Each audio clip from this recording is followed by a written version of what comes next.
ऐका, शिवाजी महाराजांचं नाव नुसतं ओठात असून चालत नाही, ते पोटात गेलं पाहिजे, किंबहुना हृदयाच्या ठिकाणी स्थिर झालं पाहिजे.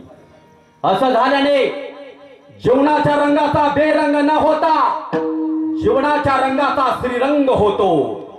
शिवनाम तो शुभनाम है. आपल्या उत्तुंग अशा कर्तृत्वाच्या माध्यमातून छत्रपती श्री शिवाजी महाराजांनी शिवाजी या 3 अक्षरात 3 महाकाव्ये सामावलेली आहेत. एक रामायण, महाभारत आणि शिवभारत. रामायण हे नंदादीपासारखं आहे, महाभारत हे यज्ञकुंडासारखं आहे, तर शिवभारत हे धगधग रणकुंडासारखं आहे. हे समय अर्जुनाचा लक्ष नेम आहे, तसं श्रीकृष्णाचं भाव प्रेमही आहे. एकलव्याची गुरुभक्ती आहे, तशी श्रावणाची मातृभक्ती देखील आहे.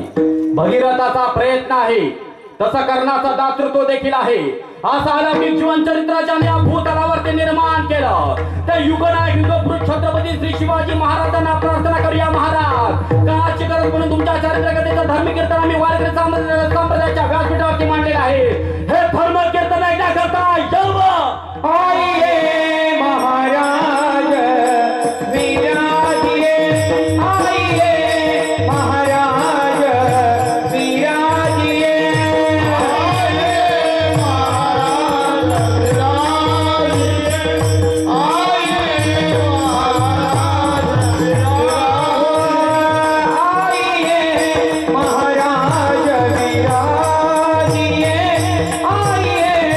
महाराज विराजिए,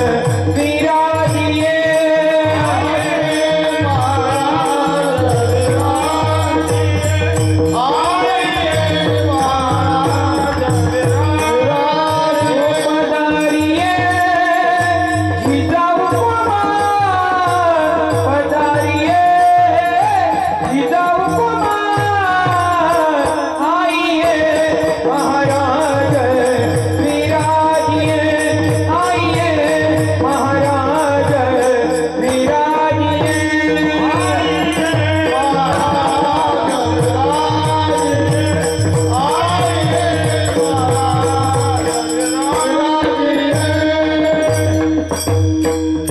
आइए महाराज विराजिए, आता महाराज आले कीर्तनाला, आता विचारांची काही गफलत होणार नाही. तसं या जीवसृष्टीचा जर आम्ही कधीतरी विचार केला मंडळी, तर या जीवसृष्टीमध्ये अनेकविध गोष्टी अनुपम आहेत, ज्यांना कशाची उपमा देता येत नाही. तुम्ही मला सांगा, इको कमी ठेवतो, तुम्ही मला सांगा आकाशाला कशाची उपमा द्यायची? आकाश आकाशासारखाच अनुपम मी आहे. तुम्ही मला सांगा समुद्राला कशाची उपमा द्यायची? समुद्र समुद्रासारखाच अनुपम मी आहे. तुम्ही मला सांगा राम रावणाच्या युद्धाला कशाची उपमा द्यायची? राम रावणाचं युद्ध हे राम रावणाच्या युद्धासारखंच अनुपम मी आहे. राम रावणाच्या युद्धाला दुसऱ्या कोणत्या युद्धाची उपमा देताच येणार नाही. एवढं भयान युद्ध तत्कालीन परिस्थितीमध्ये होऊन गेलं, तसं युद्ध पुन्हा झालंच नाही म्हणते. पण मी जरा पुढे जाऊन बोलणार आहे. राम रावणाचं जे युद्ध झालं ना, ते जे युद्ध झालं ते तर अनुपम मी आहेच, पण प्रभू रामचंद्रांच्या जीवनाचा जर विचार केला तर त्यांचं संपूर्ण जीवनचरित्र हे अनुपमी आहे. त्याला दुसरं कोणाच्या जीवनचरित्राची उपमा देता येणार नाही. इतकं सुंदर जीवनचरित्र प्रभू श्री रामचंद्रांचं आहे. आज सुद्धा कीर्तनकार महाराज मंडळी असतील, ज्येष्ठ श्रेष्ठ मंडळी असतील, आपल्या नातवाला शिकवत असतील किंवा कीर्तनकार मंडळी दृष्टांत देत असतील, तर ते रामरायाचे देत असतात. आणि ते दृष्टांत देत असताना ते वेगवेगळ्या पद्धतीच्या भूमिका बजवत असताना बोलून जातात. आदर्श राजा कसा असावा? प्रभू रामचंद्रांसारखे. आदर्श मित्र कसे असावेत? प्रभू श्री रामचंद्रांसारखे. आदर्श बंधू कसे असावेत? प्रभू रामचंद्रांसारखे. आदर्श पती कसे असावेत? प्रभू रामचंद्रांसारखे. सर्व गुण संपन्न जीवनचरित्र कोणाचं असेल तर ते प्रभू श्री रामचंद्रांचं आहे मंडळी. हजारो वर्षांपूर्वी प्रभू रामचंद्रांचा जन्म, आणि आज तक आहे त्यांचं नाव जिथे जिथे हिंदू आहेत तिथे तिथे अत्यंत आदराने घेतलं जातं, प्रेमाने घेतलं जातं, भावाने घेतलं जातं. प्रभू रामचंद्रांना विसरण हे कोणालाही शक्य नाही, कारण त्यांचं जीवनचरित्र तसं होतं मंडळी. आणि त्यांच्यानंतर या भूतलावरती अनेक बादशाहांनी जन्म घेतले, पण सगळ्यांचं नाव मातीमध्ये मिसळलं गेलं. आणि प्रभू रामचंद्रांचं जीवनचरित्र तसं आहे हो. आता बघा ना, आपल्या जीवनात सुद्धा बघा, रामाशिवाय आपलं जीवन अपूर्ण आहे. ज्या वेळेला मुलगा जन्माला येतो, कोणताही मुलगा जन्माला येऊला, आणि मुलगा जर जन्माला आला, सगळ्या माय मावल्या त्याला बघायला येतात. बघायला आल्यानंतर सगळ्यांच्या तोंडातनं एकच शब्द बाहेर पडतो, बाई ग काय छान मुलगा आहे, रामासारखा दिसतो. असं बोलता का नाही? बाळ झाल्यावर बोलता ना, काय छान मुलगा जन्माला आला, रामासारखा मुलगा दिसतो. बरे तो नंतर रावणसारखा का वागेल? तेवढा 10-12 दिन तरी दिले राम रामच म्हणतात. राम जन्माला आला, राम जन्माला आला, राम जन्माला आला नाही का? अशा पद्धतीचा आपण पाहतो मंडळी. आणि तोच मुलगा म्हातारा झाल्यानंतर 70-80 वर्ष त्याचा झाल्यानंतर तो मृत्यू पावतो. आणि मृत्यू पावल्यानंतर ज्यावेळेला त्यांची अंत्ययात्रा स्मशानभूमीकडे घेऊन जात असतात त्यावेळेला सुद्धा एकच वाक्य बोलतात लोक, काय? राम बोलो, राम बोलो बहिराम. आणि उत्तर भारतामध्ये जर गेलो तर काय बोलतात? राम नाम सत्य. म्हणजे जन्मापासून राम तर मरेपर्यंत राम, आणि मेल्यानंतर सुद्धा राम नामच. इतकं आपल्या जीवनामध्ये राम नामाला महत्व आहे. आणि मध्ये मध्ये सुद्धा लोक जर एकमेकांना भेटले तर काय बोलतात? राम राम बोलतात. काय काय बोलतात बरं का, काय काय शब्द अंडरलाईन करून ठेवा, कारण सगळे लोक बोलत नाहीत. आता लोक जास्त शिकलेले, जर जे शिकलेले तसं तसं ते त्यांचं बोलणं आहे. तर आता जर एकमेकांना भेटले तर आता शिकलेले मंडळी राम राम नाही बोलत, राम नामाला त्यांनी फाटा दिला. आता जर एकमेकांना भेटले तर काय बोलतात? Good morning. आणखीन जास्त शिकलेले असतील तर गुड नाईट. आणखीन जास्त शिकलेले असतील तर स्वीट ड्रीम. आणखीन जास्त शिकलेले असतील तर टेक केअर. याचा अर्थ असा होतो, चांगले स्वप्न बघा आणि बेड खाली पडू नका. विठाला विठाला.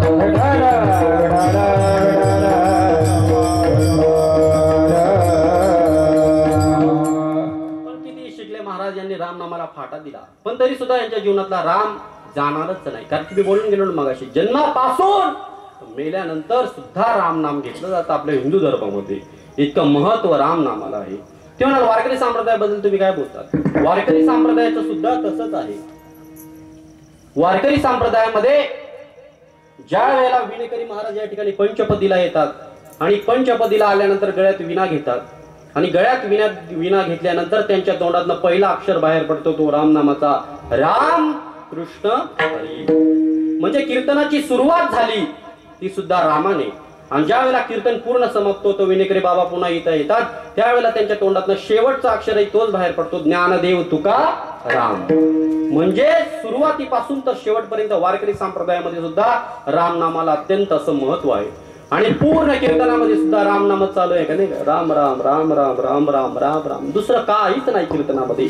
इतकं अनन्य साधारण महत्व या राम नामाला आहे. राम भजन को दिया कमल मुख, राम भजन को दिया, भजन को दिया कमल मुख, राम भजन को दिया, हरि राम भजन को दिया कमल मुख, राम भजन को दिया, राम भजन को दिया कमल मुख, राम भजन को दिया, हरि औटा हाथ का मानव दिया, कंगाली तुझे दिया, भगवान ने तुझे दिया, हाथ का मानव प्रभु ने तुझे दिया, प्रभु ने तुझे दिया, काया पिया तुझे तो यमुना समाना खोया, काया पिया तुझे तो यमुना समाना खोया, हरि राम भजन को दिया कमल मुख, राम भजन को दिया, हरि राम भजन को दिया कमल मुख, राम भजन को दिया, राम भजन को दिया कमल मुख, राम भजन को दिया, हरि राम भजन को दिया कमल मुख, राम भजन को दिया. रामान नामाशिवाय आपलं जीवन अपूर्ण आहे मंडळी. राम नामाला अनन्य साधारण असं महत्व आहे. म्हणून जिथे जिथे हिंदू आहेत तिथे राम नाम घेतलं जातं मंडळी. आता ऐका, मगाशी बोलून गेलो मी. आणि प्रभू रामचंद्रांच्या नंतर या हिंदुस्थानामध्ये अनेक बादशाहांनी जन्म घेतला. त्याने जन्म घेतल्यानंतर या हिंदुस्थानावरती राज्य सुद्धा केलं. आणि राज्य केल्याच्या नंतर त्यांना असं वाटायला लागलं की आपलं सुद्धा नाव अजरामर होईल. चंद्र सूर्य असेपर्यंत आमचं नाव अजरामर राहील का? तर आम्ही सुद्धा हिंदुस्थानावरती राज्य केले. आणि जो माणूस राज्य करत असतो मंडळी, जो त्या सिंहासनावरती बसलेला असतो त्याला असं वाटतं की आता या घडीला मीच मोठा आहे. प्रत्येक व्यक्तीला असं वाटतं.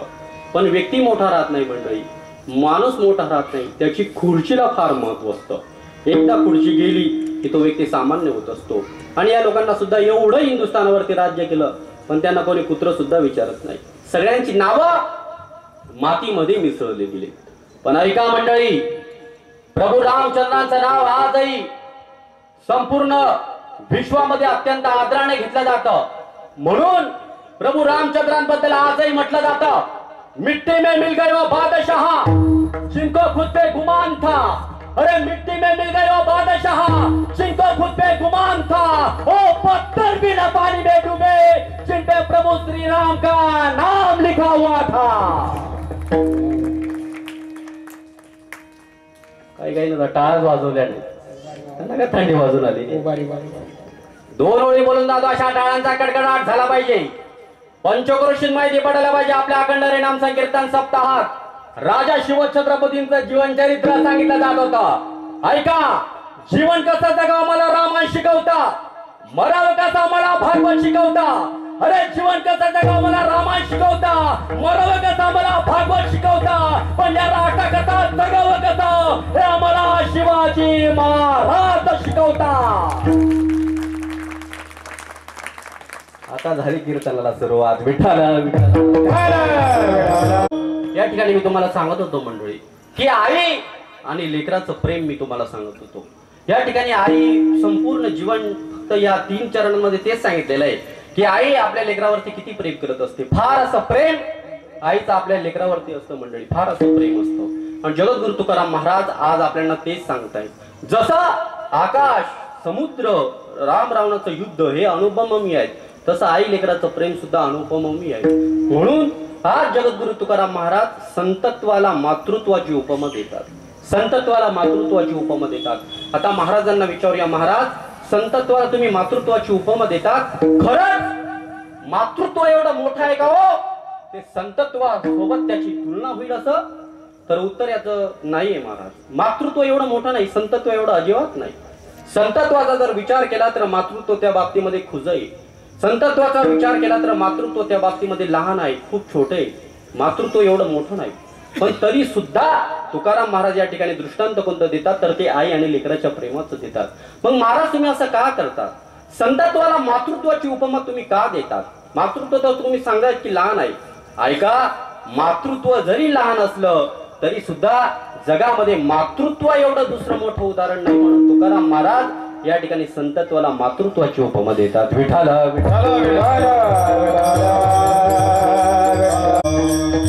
संतत्वाला तुकाराम महाराजांनी मातृत्वाची उपमा देऊन एक मोठं कार्यच केलं महाराज की त्या संतत्वाच्या लाईनीमध्ये मातृत्वाला बसून महाराजांनी मातृत्व मोठं केलं. कारण की मातृत्व मोठंच आहे तसं विचार जर केलं, पण काही काही गोष्टींमध्ये संतत्वापेक्षा नक्कीच ते लहान आहे. ते मला कसं आम्हाला पटवून सांगा महाराज. तर मातृत्वाच्या ठिकाणी जर आपण बघितलं तर मातृत्वाच्या ठिकाणी अपपर भाव आहे. मातृत्वाच्या ठिकाणी अपपर भाव आहे. माय फक्त आपल्या लेकरावरतीच प्रेम करते, दुसऱ्याच्या लेकरावरती ती अजिबात प्रेम करत नाही. तुम्हाला कसं महाराज? समजा 2 लहान लहान मुलं जर खेळत असतील तर आई काय बोलते, बाळा तू इकडे घरात हो. तर तो बाळा म्हणतो, आई तो गोट्या बी खेळतोय ना.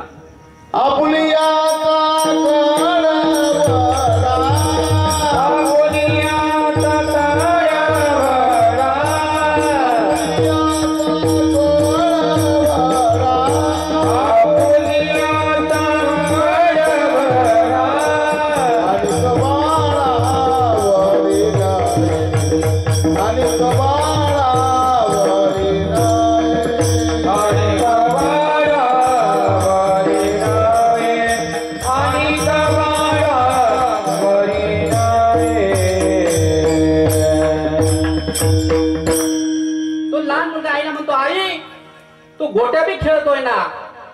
तेव्हा ती आई म्हणते, त्या गोट्याला तिकडे मरू दे, पहिले तू घरात ये. म्हणजे तो गोट्या मरणार तरी यांना सुतक नाही ना, काहीच नाही ना, काहीच नाही. असं आईचं हृदय असतं मंडळी. महाराजांनी या ठिकाणी प्रमाण दिलं, आपुल्याचा कळवळा, फक्त आपल्याच मुलाचा कळवळा, दुसऱ्याबद्दल तिला काहीच घेणं देणं नाही. तिला आई म्हणतात, तिला अपपर भाव म्हणतात. तो फक्त आपल्याच मुलावर प्रेम करावं. बरं, आपल्या मुलावरती प्रेम करत असताना सारखंही नाही, प्रत्येक मुलावरती आई सारखं प्रेम करत नाही. 3-4 पोरं असतील तर प्रत्येक मुलावरती सारखं प्रेम आई कधीच देत नाही. तुम्ही मला कसं महाराज? आता मी तुम्हाला एक प्रश्न विचारतो, फक्त उत्तर जे दिलं ते आपलं काही नाही, परफेक्टच उत्तर दिलं पाहिजे. तुम्ही येतच तेच मोठा उपकार आहे नाही का? काही काही गरज झोपेल येतच. मस्त खालवर गोदडी घाली, थंडीच तेवढी आहे. ऐका, त्या ठिकाणी मी तुम्हाला प्रश्न विचारतो, आईचं खरं प्रेम हे मुलावर असतं का मुलीवर असतं हो? जास्त प्रेम कोणावर? मुलावर. बरं, मी बोललो ना जे देईल ते तसं काय.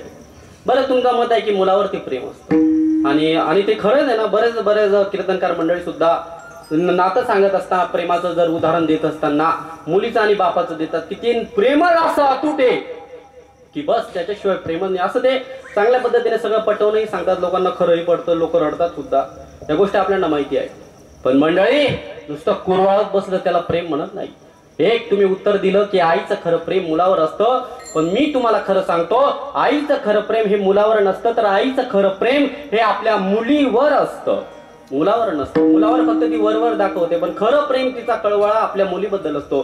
ते म्हणाल कसं? आई पुन्हा पुन्हा आपल्या मुलीला शिकवते, स्वयंपाक नीट कर, स्वयंपाक शिकला पाहिजे, स्वयंपाक तुला आलाच पाहिजे. बाप म्हणतो, अगं 20 वर्ष तर आपल्याकडे राहणार आहे ना, कशाला मारझोड करते, शिकेल तेव्हा शिकेल, जाऊ दे ना, सोड. हे बापाचं हृदय आहे. आई म्हणते नाही, आई दूरदृष्टीचा विचार करते. आई बोलते, हिला जर आता स्वयंपाक शिकवला नाही तर भविष्यात हिच्या लग्न झाल्यानंतर हिची सासू जन्मभर हिला टोमणे मारेल की तुझ्या आईने स्वयंपाकही शिकवला नाही. म्हणून प्रेम आईचा झरा आपल्या मुलीच्याकडे वाहत असतो. मंडळी हो, जास्त नाही सांगत मी तुम्हाला, थोडस जास्त नाही सांगत मी, दृष्टांतही जास्त देत नाही. पटापट आपण पुढे जाऊया. ऐका, 25% मुलगा आपल्या बायकोच्या ऐकण्यात जाऊ द्या. 25% बरं का, कारण मला अजून 7 दिनाटे गावમાં राहण्याची. म्हणून 25% मुलगा आपल्या आईच्या सुनेच्या त्याच्या पत्नीच्या ऐकण्यात जाऊ द्या. म्हातारी अख्ख्या गावभर सांगत फिरते, आमचा मुलगा ना बाई पार बाईल बुद्ध्या झाला, आमचा मुलगा ना बाई पार बाईल बुद्ध्या झाला. बस बाईचंच ऐकत राहतो, बाईचंच ऐकत राहतो, बाईचंच ऐकत राहतो. एवढंच तिच्या तोंडातनं बाहेर पडतं. आणि तिलाच विचारावं, का हो माय, जावाई बापू कसे आहेत तुमचे? तेव्हा सांगते, जावाई बापू देव माणूस आहे. माझ्या बबीला ना भांडे बी घासू लागतात, लवकर उठतात, चांगलं मस्त गरम पाणी ठेवतात. बबीला ते काय गरम पाणीही करू देत नाही, 4ला उठून गरम पाणी करतात, मग मला 7 7ला उठवतात. मग आणि सगळ्यात महत्वाचं ती शेवटी बोलून जाते, घरातल्या सगळ्या चावेना बाई माझ्या जावाई बापूने बबीच्याच हातात दिलेले आहे. मग आता हा कोण झाला? तो पहिला तर फक्त बैल बुद्ध होता, पुरा नंदी बैल होईल. नंदी बैलच आहे. प्रत्येक आईला असं वाटतं की आपला मुलगा हा सुनेच्या ऐकण्यात नसावा. प्रत्येक आईला असं वाटतं आपला मुलगा आपल्या सुनेच्या ऐकण्यात नसावा आणि आपला जावाई बापू आपल्या मुलीच्या ऐकण्यात असावा. हा अपपरभाव आईच्या आणि मुलाच्या ठिकाणी आपल्याला पाहायला मिळतो, तिच्या प्रेमात पाहायला मिळतो. पण संत महात्म्यांबद्दल बोलाल, जे का रंजने गाजने त्याचे माने गो आपुले, जे का रंजने गाजने त्याचे माने गो आपुले, जे का रंजने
चेंज करतो का आवाज?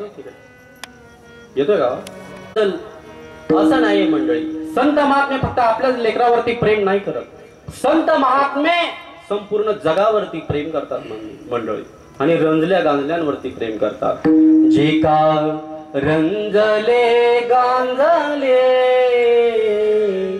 त्यासी म्हणे जो आपुले. रंजले गांजलेल्यांना आपलंसं म्हणतात, त्यांना साधू म्हणतात, त्यांना संत म्हणतात महाराज, त्यांना संन्यासी म्हणतात. आपला स्वतःचा संसार जरी जळला पण जगाचं कल्याण व्हावं हेच फक्त मनात असतं. तुकाराम महाराजांचं उदाहरण आहे ना, जाळून संसार बैसलो संसाराच्या नावे दुनिया शून्य, संसाराच्या नावे दुनिया शून्य,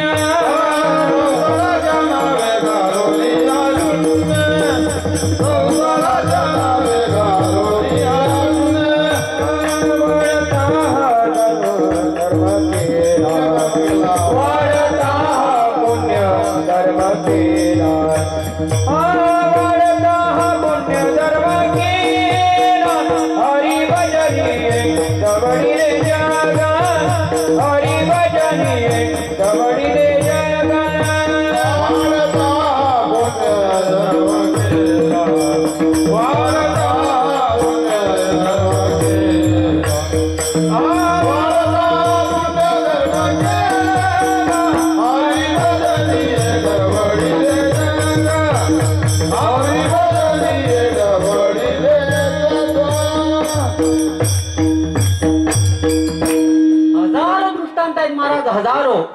प्रत्येक दृष्टांतामध्ये संतांनी कितीतरी उपकार समाजावरती केले महाराज. आग लगी आकाश में जल जल पडे अंगार, संत न होते जगत में तो जल मरता संसार. इतके महत्व आहे संतांच्या जीवनाचं. तुम्ही म्हणाल महाराज आईच्या ठिकाणी आपापर भाव, याचा आवाजच काही येतच नाही. पहिले बरोबर सेटिंग होत.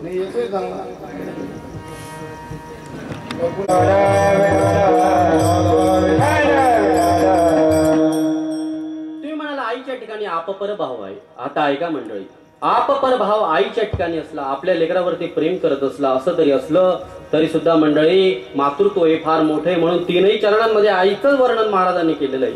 याचं एकच महत्व आहे की जरी मातृत्व गगना एवढं असलं मंडळी, तरी या कलियुगामध्ये मातृत्वाची अवहेलना फार मोठ्या प्रमाणात होतानाही तुकाराम महाराजांना दिसलं. म्हणून मातृत्व मोठं व्हावं यासाठी तुकाराम महाराजांनी मातृत्व हे संतांच्या लाईनीमध्ये बसवलं आणि मातृत्वाला मोठं केलं मंडळी. काय काय देते आई, आईचे अनंत उपकार आपल्यावरती आहेत मंडळी. सगळ्यात पहिला आईचा उपकार कोणता असेल तर आईने आपल्याला पोटामध्ये राहण्याकरता जागा दिली. सगळ्यात महत्वाचं, पोटामध्ये राहण्याकरता आईने आपल्याला जागा दिली. ज्या वेळेला आपल्याकडे 1 इंच जागा नव्हती त्यावेळेला सगळ्यात पहिले आईने आपल्याला राहायला पोटात जागा दिली. हा आईचा सगळ्यात पहिला उपकार आहे. दुसरा आईचा उपकार कोणता असेल तर आईने आपल्याला रक्त दिलं मंडळी. तो म्हणाल रक्त दिलं मग काय एवढं विशेष झालं का? 250 रुपयाच्या बाटल्या भेटलात रक्ताच्या, तर काय एवढं विशेष आहे? पण एक तुम्ही निरीक्षण केलं का मंडळी, O+ वाला रक्त गट असेल तर O+ व्यक्तीला द्यावं लागतं. B+ वाल्याला जर दिलं तर तो रुग्ण दगावतो. इतके महत्व आहे रक्ताचं. पण आईचा रक्तगट कोणताही असू द्या हो, आणि मुलाचा रक्तगट कोणताही असू द्या, तरी सुद्धा आईचा रक्तगट ने तो मुलगा मरत नाही. याला म्हणतात रक्ताचे उपकार. आईने रक्त दिलं. मग तुम्ही म्हणाल तो तिकडे दगावतो व्यक्ती आणि इकडे आईच्या रक्ताने मुलगा का दगावत नाही, तर ते असं आहे मंडळी, ते प्रेम जो स्नेह आहे मुलाबद्दल तो आईच्या रक्तात असतो मंडळी. इतकं स्नेह असतं की विज्ञान सुद्धा आज विचारत आहे की का मरत नाही मंडळी. तर तो स्नेह भाव जसं लाकडाचा आणि पाण्याचा स्नेह भाव असतो. खंडीभर लाकडं पाण्यामध्ये टाका, बुडू देत नाही, आणि एवढा तिळा एवढाच खडा पाण्यामध्ये टाका, एका क्षणात बुडून जातो. कारण की ते पाणी विचार करतं की आपल्या जातीचा नाही, कशाचा नाही, कशाला याला तरवायचं. एका झटक्यात तो खडा त्या पाण्यात पडतो आणि त्या ठिकाणी तो बुडून जातो. पण खंडीभर लाकडं पाण्यात राहू द्या, बुडणार नाही मंडळी. तो म्हणाला असं का, तर असं असतं मंडळी, त्या लाकडाला त्या पाण्याने मोठं केलेलं असतं. पाण्याशिवाय लाकूड मोठं होऊ शकत नाही. हा स्नेह भाव त्याच्या ठिकाणी दिसतो मंडळी. आणि दगडाबद्दल तर काय बोलायचं मंडळी. तुकाराम महाराज सुद्धा त्या काळामध्ये बोलून गेले. तुका म्हणे ऐसी बुद्धी ज्याची जड, त्याहुनी दगड बरे देवा, त्याहुनी दगड बरे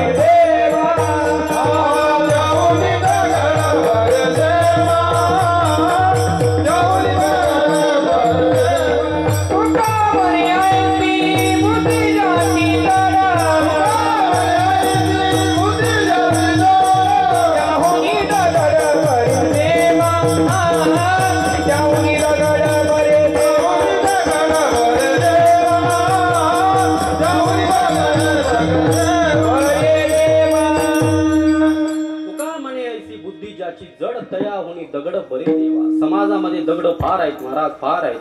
अहो तो पाणी त्या दगडाच्या नादीच लागत नाही.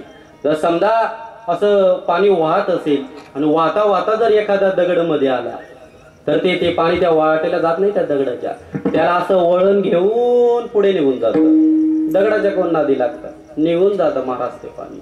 तसं सुद्धा समाजामध्ये वावरत असताना जर काही दगडासारखे माणसं आपल्या वाटेला आली तर त्यांच्या दगडावरती डोकं आपटू नका, आपला आपला त्यांना वळसा घालून पुढे निघून जा, चांगलं कार्य करायचं. हा झाला दृष्टांत सिद्धांत. पण एक गोष्ट लक्षात ठेवा मंडळी, ज्या दिवशी त्या पाण्याची ताकद वाढते आणि ताकद वाढल्यानंतर जो दगड आडवा जात होता त्याच दगडाला ते पाणी आदळून आदळून आदळून आदळून आदळून आदळून त्याची वाळू तयार करून टाकते. तसं सुद्धा तुमची ज्या दिवशी ताकद वाढेल त्या दिवशी विचार करायचा, वाळू काढायचं का पीठ करायचं. ते आपल्यावरती उपकार आहे. आईने आपल्याला रक्त दिलं मंडळी. आणखीन काय उपकार आहे. आईने आपल्याला हाडं दिले. हाडं हे काही सोपं नाही. एखाद्या बिल्डिंगला जर उभं करायचं असेल तर सगळ्यात महत्वाचं काय असतं तर ते स्टील असतं. स्टील जर त्या बिल्डिंगला दिलं नाही तर ती बिल्डिंग उभं राहणार नाही. आणि हा मनुष्य देहाला जर हाडं नसतील तर ते उभं राहणार नाहीत. आणि ते हाडं कोणी दिले असतील तर ते आईने आपल्याला दिले. अहो आईच्या रक्ताला, आपल्या आईच्या हाडाला आणि आईच्या दानाला आईने दिलेलं दानच आहे ते. आईच्या हाडाला आईने दिलेल्या दानाला, आईने दिलेल्या हाडाला अग्नी सुद्धा जाळू शकत नाही एवढी ताकद आईच्या दुधामध्ये असते मंडळी. आणि ते हाड आईने ज्या वेळेला आपल्याला दिलं, एक लक्षात घ्या, ज्या वेळेला माणूस मरतो त्यावेळेला दुसऱ्या दिवशी त्याची ते अस्थी गोळा करण्याकरता, संचय करण्याकरता आपण ज्या वेळेला जातो तिथं सुद्धा एक लक्षात ठेवा. आपण नीट जर निरीक्षण केलं, आता काही काही भागाची वेगवेगळी पद्धत आहे, पण काही काही भागांमध्ये आपल्याला आजही पाहायला मिळतो तिथं थोडंसं दूध घेऊन जातात आणि ते दुधाला दूध मिळवतात. आणि ते दुधाला दूध मिळवल्यानंतर मग ते हाडं उचलले जातात, संचय केले जातात. त्याला सावण्याचा सुद्धा कार्यक्रम म्हणतात म्हणजे त्या दुधाला दूध मिळून पिंडदान करून असं सांगतात की पुन्हा याच आईच्या पोटी आपला या मुलाचा जन्म व्हावा. इतकं घट्ट नातं आई आणि लेकराचं असतं मंडळी. एवढं प्रेम हाडं सुद्धा प्रेम प्रीतीचे पादरे